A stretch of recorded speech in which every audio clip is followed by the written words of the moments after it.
Good afternoon, class. So, thank you so much for coming in today. So, we're gonna have a surprise test about Tiklos.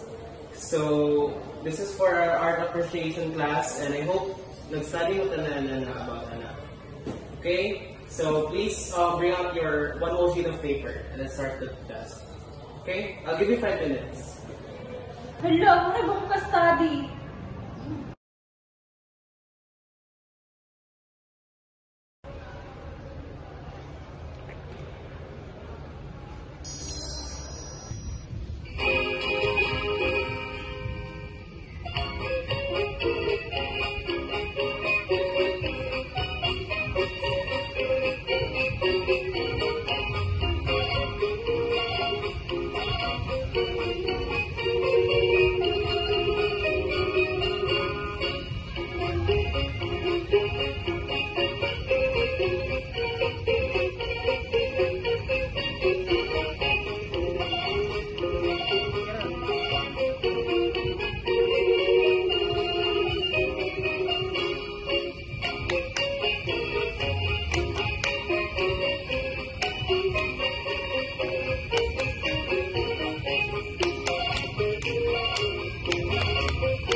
What is Tiklos?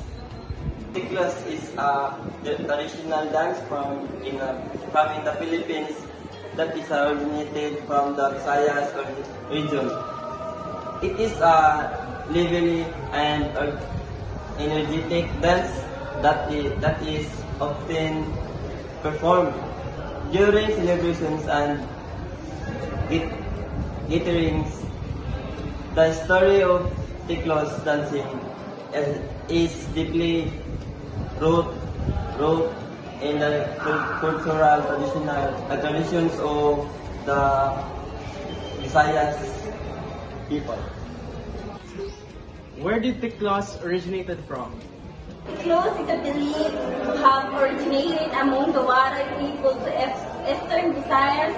The dance is said to have been inspired by the movements of the tickling bird, a type of bird known for its tweet. The agile movements, the name Tiklos itself is derived from the Visayan word Tiklos, which means to move quickly. The dance is typically performed in a circular formation with dancers holding hands and moving in a synchronized manner. The steps are fast-paced and rhythmic, often accompanied by lively music played on traditional instruments such as guitar, drums, and tambourine. Uy, mata na, may twist na to.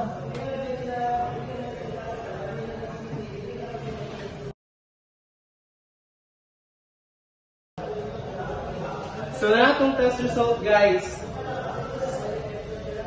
Disappointed people. Char.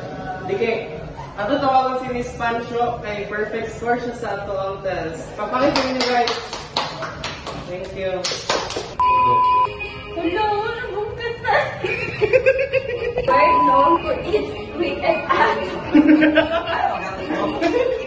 At sa, nananiwa ko.